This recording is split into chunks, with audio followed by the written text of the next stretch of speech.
Hello, everybody. This is Pascal from Neutrality Studies, and today I'm talking to Ichiro Suzuki, a former portfolio manager who's now writing and publishing financial and sometimes political analysis, especially in connection to the economy, tariffs, trade, and so on.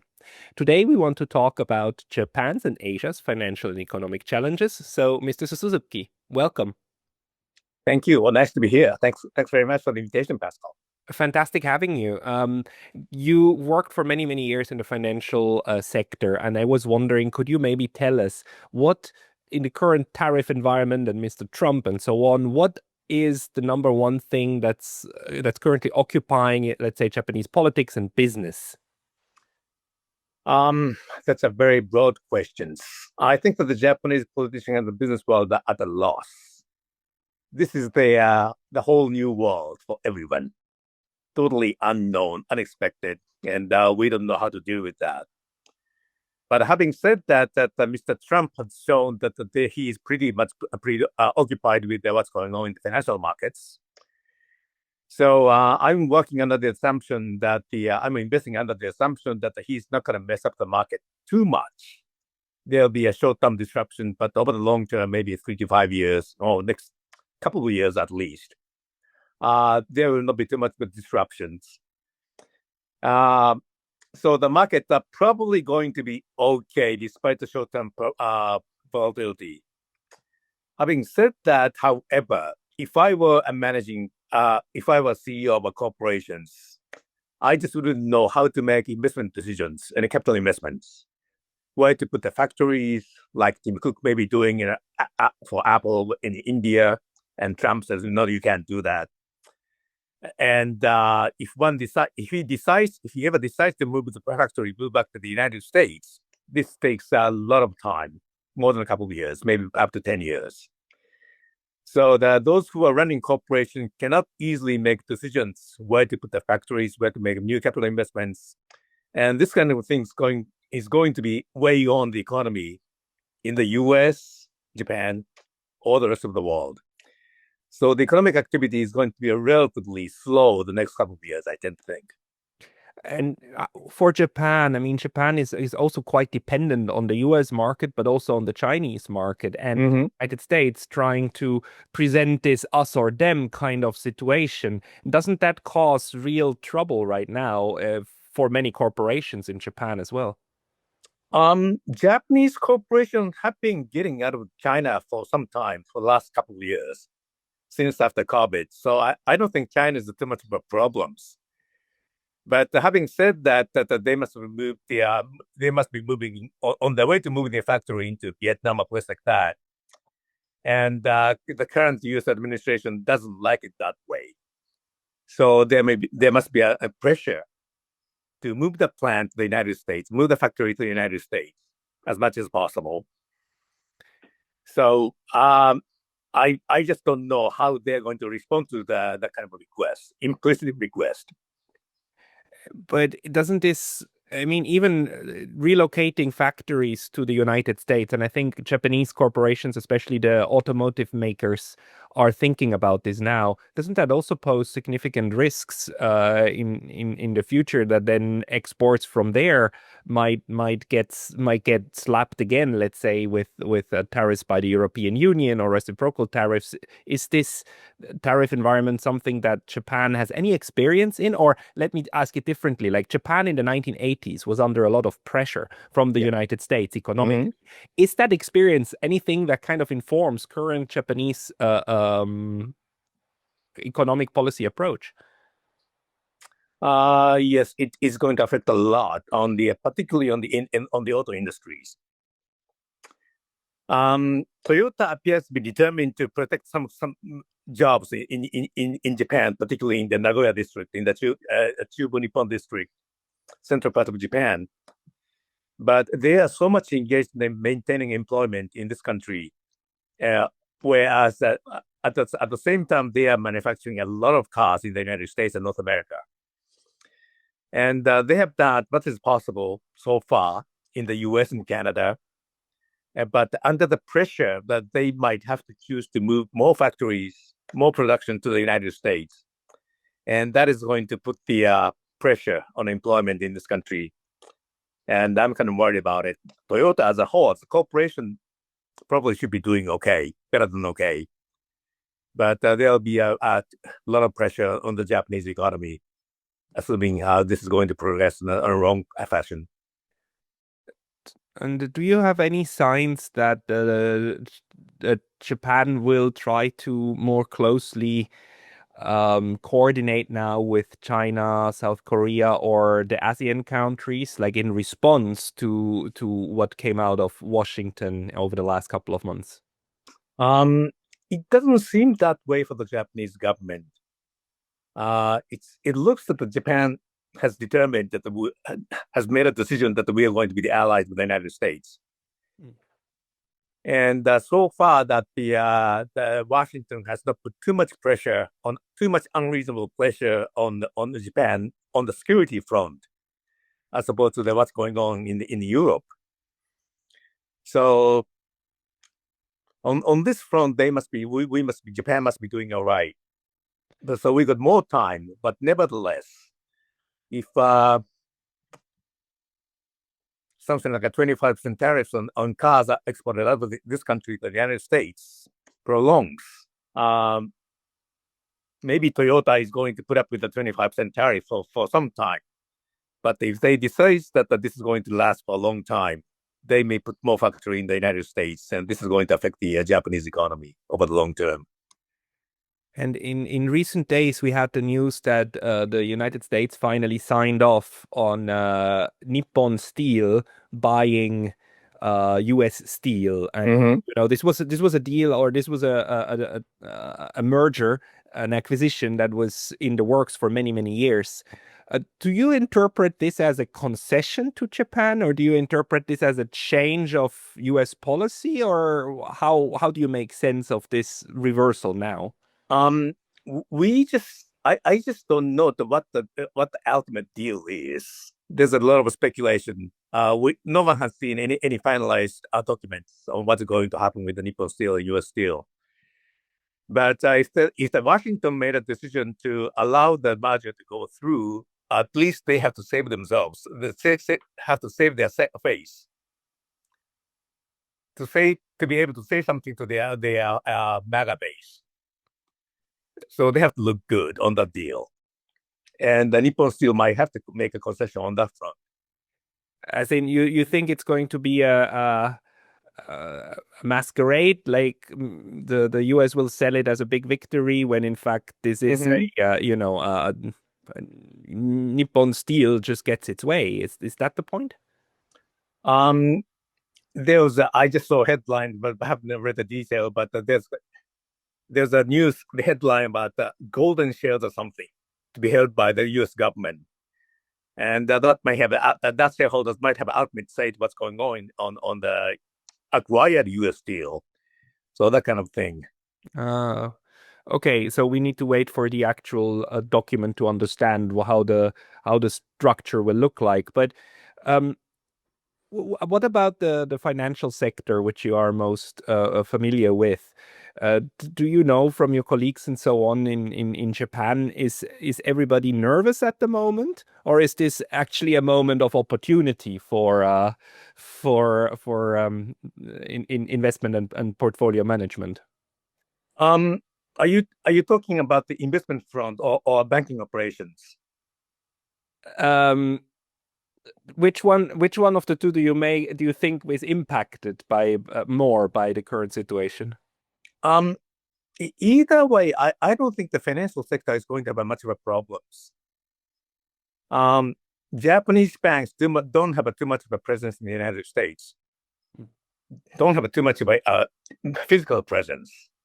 Mitsubishi UFJ owns a 20% of Morgan Stanley, but they are passive investors. And they are not doing much in the United States. They are doing something in the United States, and that's a big market. But nonetheless, they are in no position to threaten Goldman Sachs, JP Morgan, Citigroup, something like that. Right.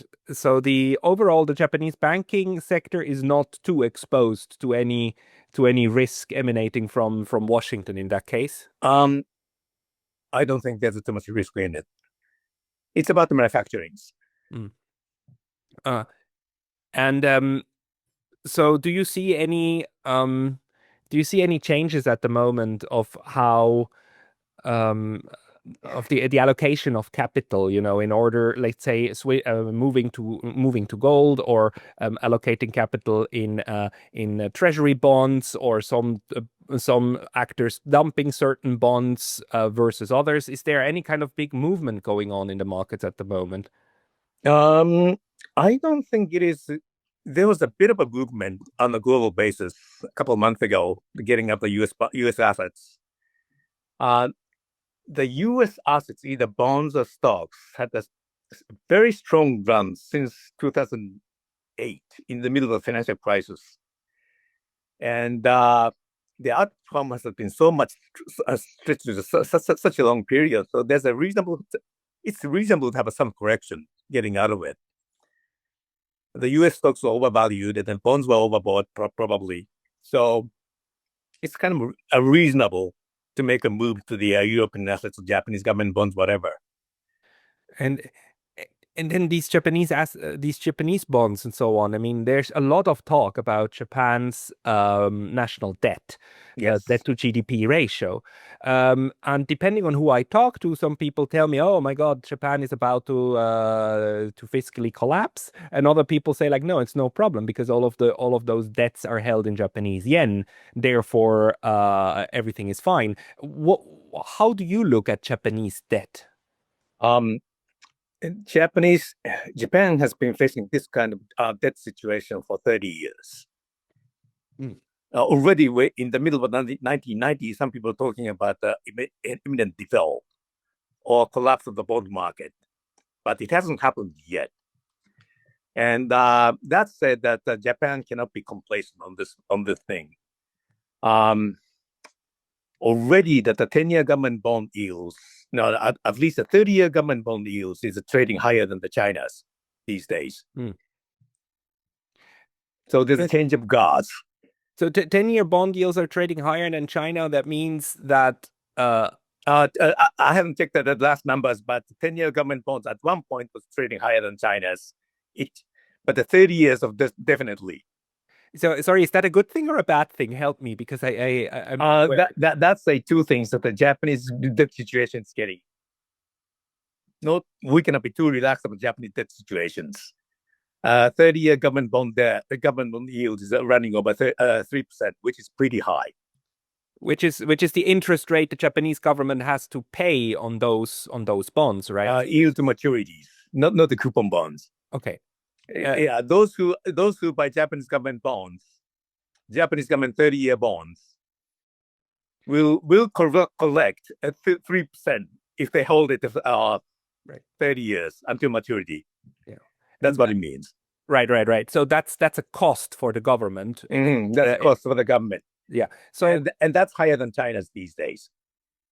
that means China is, I mean, in the bond market, people look at China as more stable or Um, more secure, a more strong security than the Japanese bonds. not quite. That means that the China's intensity of China's deflation is increasing, I tend to think.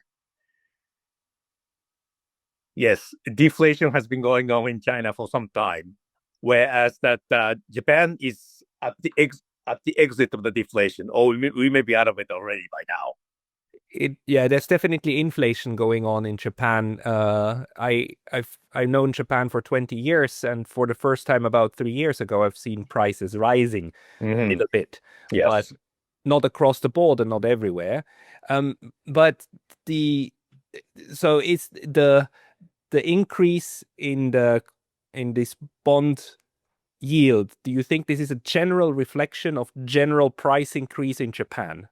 General price increase in Japan, and the CPI is now higher than the US these days, 3.6% last month, April, whereas it was 2.4 in the US. So overall, you're not worried that suddenly Japanese companies and foreign companies will stop buying Japanese government debt. Maybe foreigners are getting maybe less interested in buying Japanese debt. And one more thing is that there's going to be an election in 2 months in July, we're going to have an upper house election, House of Councilors. And ahead of the election, some politicians are talking about the cuts in consumption tax, something like that, without telling us how to finance it.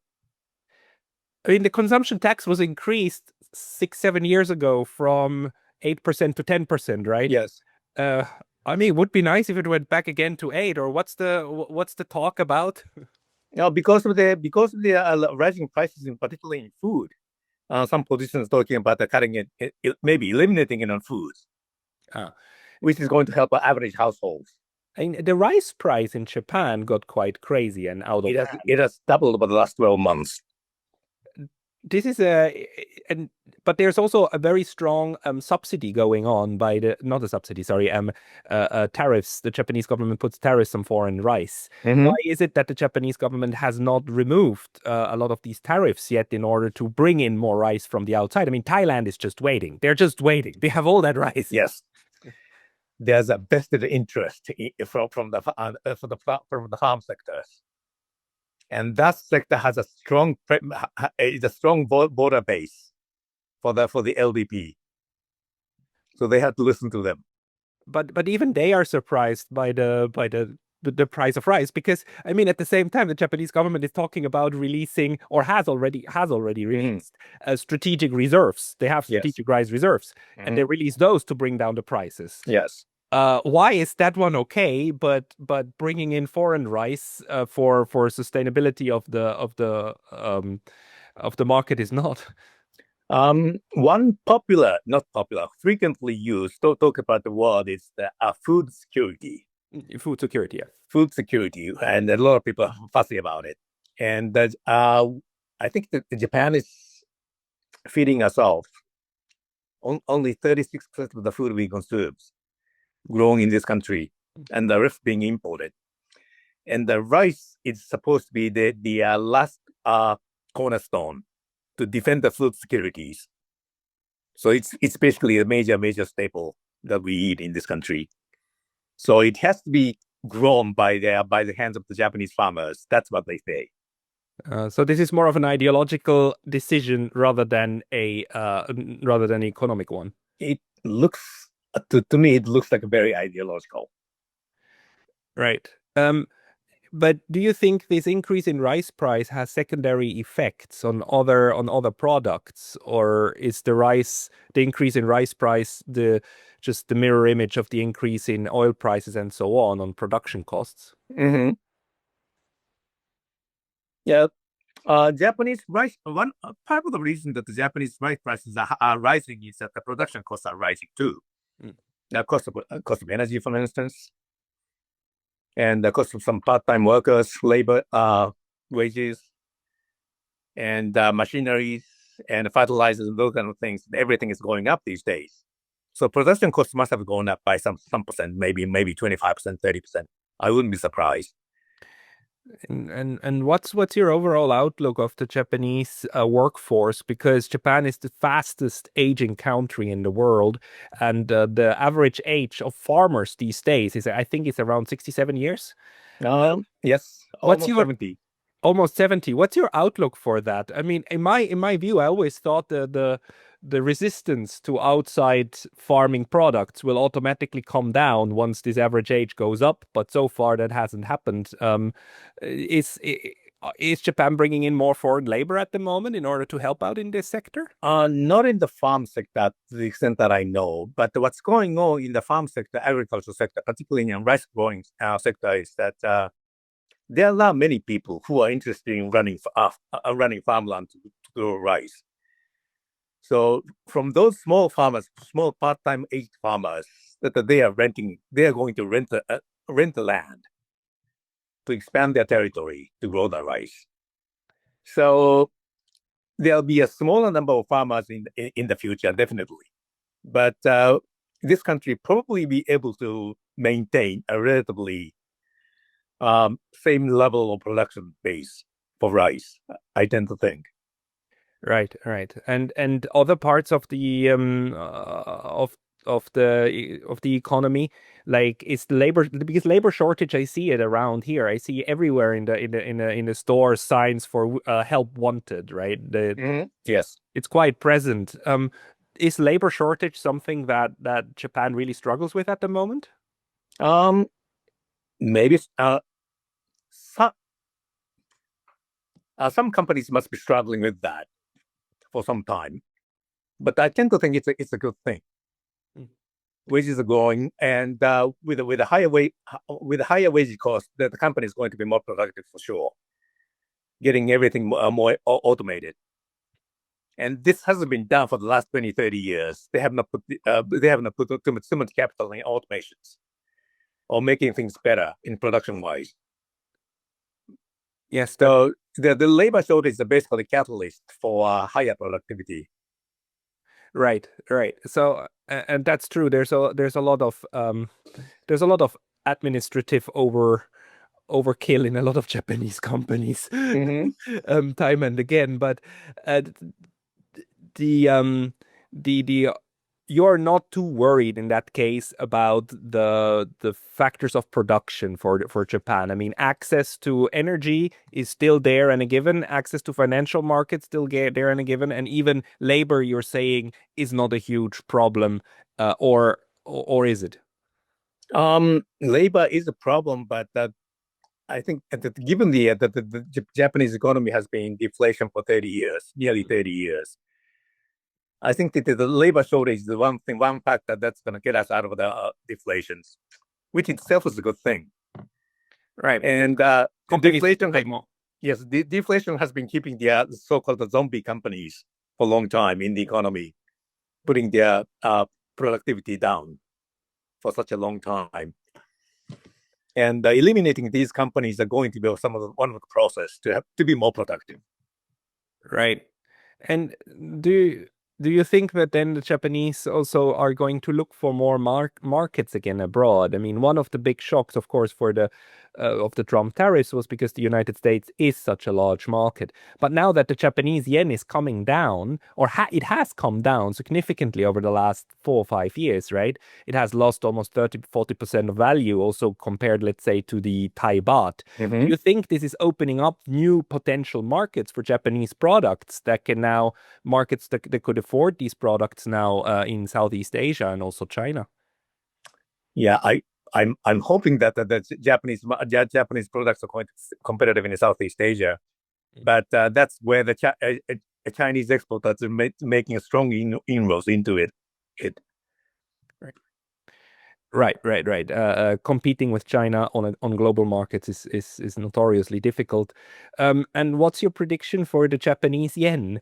I mean, the devaluation that we've seen over the last years was really stark. Do you think this is will continue, or are there now pressures for the Japanese yen to increase compared to the dollar and the other major currencies?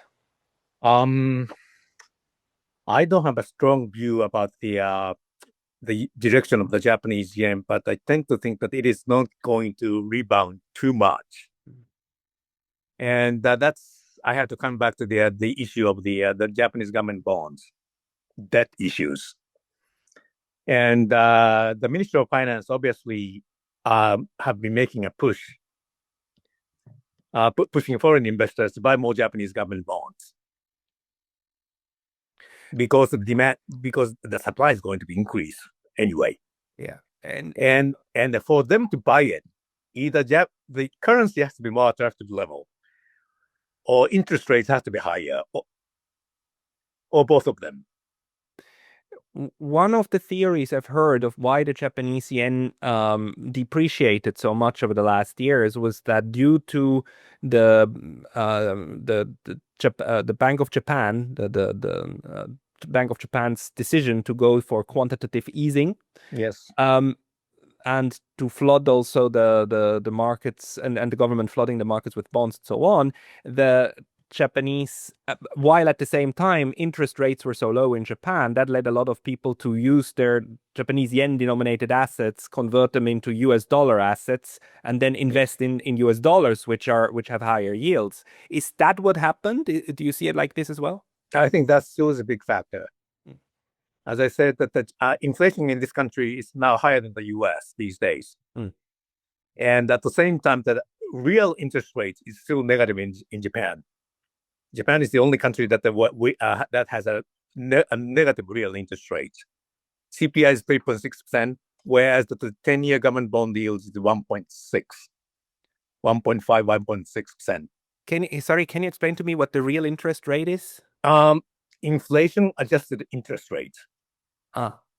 Okay, interest rate for 10-year interest rate is 1.5, and the CPI is 3.6. That means that CPI is higher, inflation rate is higher than the long-term interest rate, significantly higher. Ah. That's why I still can't get any kind of reasonable interest on my bank account, Mm-hmm. on my Japanese Post bank account. That the Yes, money you collect some interest, but you are still you are beaten by the inflation. beaten by inflation, right? And so why is that one not picking up? Um, Hopefully that the Bank of Japan is wishing that they could raise interest rates more by in a much more rapid fashion. But if they do that, they're going to kill the Japanese economy. So And the Japanese economy has been too addicted to the low interest rates for such a long time, 20, 30 years. And that absorbing companies would have to file for bankruptcy all of a sudden.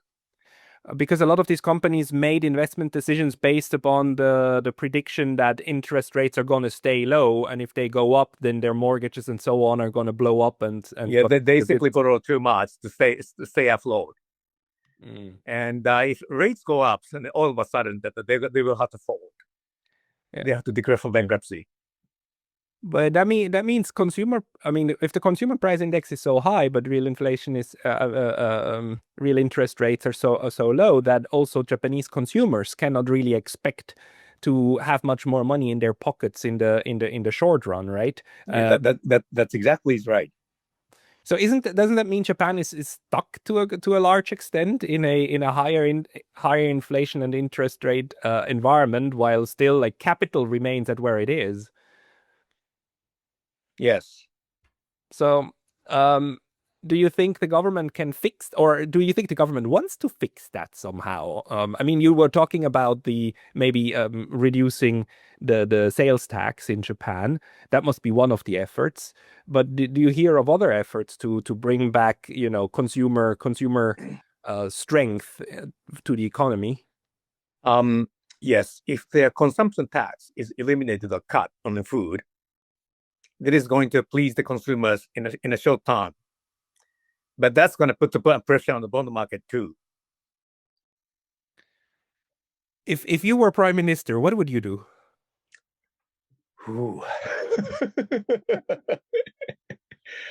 The only choice that the politicians can make is that they go, well, this thing will have to wind out over the long period of time, but proceeding it slowly, just increasing interest rates a little by little, looking at the face of the economy and not trying to kill the economy at all. And where at the same time the checking in inflation is making consumers making shareholder no, the consumers happy, consumers comfortable if not happy, and that it's a very limited narrow path. I tend to think. It is, and as always, like Japan has to be very careful with its economic decisions. And if you look back at your experiences, and especially the 1990s when the bubble burst, Mm-hmm. Japan entered these 30 years of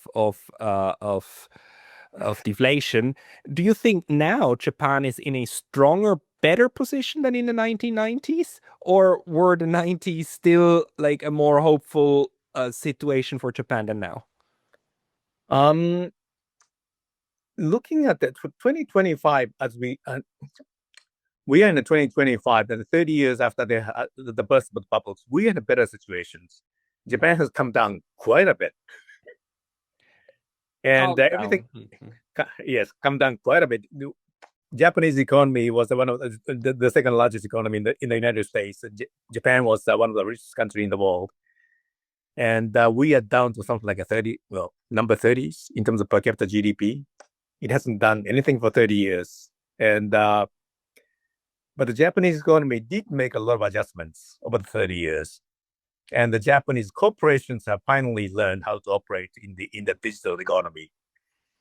So overall, we are probably we cannot go. We simply don't want to can't go much further down. So overall, that's kind of pessimistically optimistic, in the sense that it can't go much further down. But it also needs to be stressed, I think, that the standard of living in Japan is still extremely high, right? And the rate of progress inside Japan is quite high. So in a sense, you're saying that Japan doesn't need to be worried that it came down, because it's only natural that other countries like China, and Southeast Asian countries too, they would rise naturally, right? Just looking at the population. Yes, at least that the Japan didn't suffer depression, so the economy stays stagnant. So living standards are relatively high. But at the same time, the last 20, 30 years, that the other country got richer quite considerably, and that is the main problem that Japan is facing these days. And that it's That wealth is. accumulation didn't keep pace, right? Mhm. So We are um, doing okay inside the Japanese economy, but so when we try to buy, say, rice, for instance, should there be a famine on a global basis? Japanese, we in Japan may not be able to purchase foreign rice as much as we want, simply because we cannot pay. That kind of thing might happen in the future.